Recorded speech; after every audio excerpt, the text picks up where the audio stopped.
In his new book, Jack Nicklaus II shares amazing stories and insights along with lessons he learned from his father, PGA champ and legend Jack Nicklaus. The Golden Bear is widely considered the best golfer of all time. The new book is called Best Seat in the House, 18 Golden Lessons from a Father to His Son.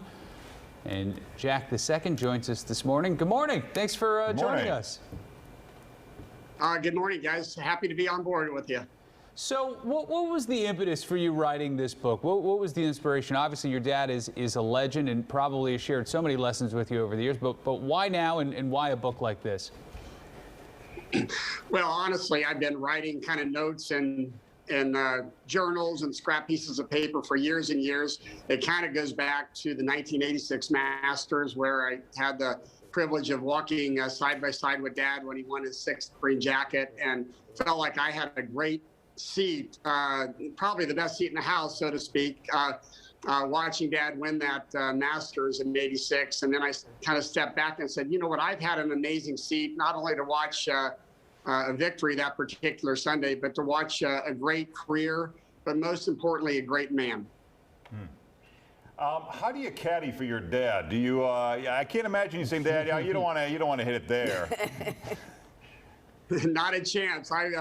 I do not club Dad ever.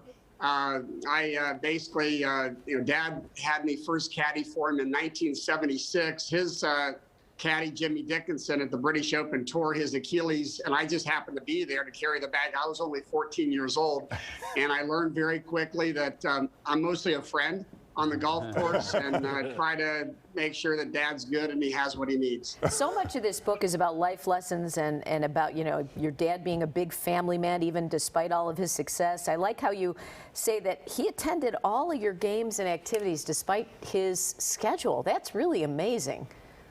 It is amazing. And I've realized what an amazing commitment they made, my mom and Dad, over the years since I've become a parent and tried to be there and be present for my children. It's not so easy as we learn as parents, and I still watch Mom and Dad attend their 22 games of their grandchildren, and any special activity, they are there. They set an amazing example for me, my siblings, and I think so many other people that have watched them. So no parent wants their kid to end up in the police log as a teenager, but did you feel extra pressure? Was there some kind of discussion just carrying that last name around, and that people are watching you when you don't even realize they're watching you? Well, there's no question. I think there was maybe more of a spotlight on us because of our last name, because of Dad's success. And Mom and Dad taught us that early on. They taught us that we really had to watch ourselves. If we were to stub our toe, certainly Mom and Dad would stub their toe.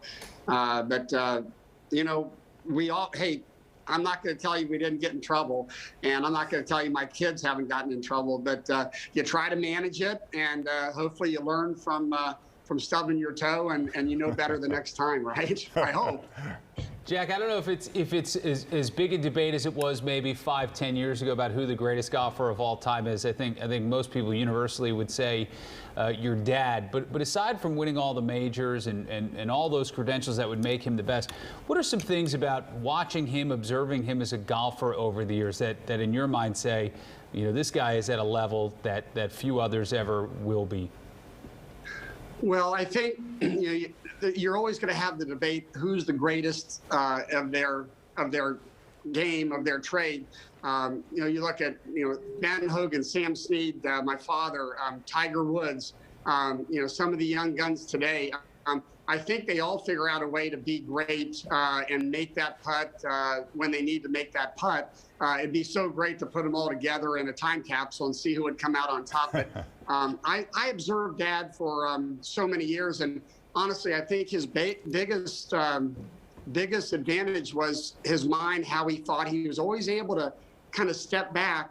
I always got caught up in competition when I tried to play. Dad always had an ability to step back from look at 30,000 feet, what was going on. The perfect example was, he's young, he's playing golf with this, he's 16 years old. He had it early on. and he's playing the Ohio Open. He's 16 years old, and this older golf professional, and he reflected the story with me later, is just choking down the stretch. They were both in contention, and Dad puts his arm around this pro, probably 10 years his senior. He says, hey, he says, we make a couple birdies, we might just win this thing. And this is coming from a 16-year-old playing with older guys.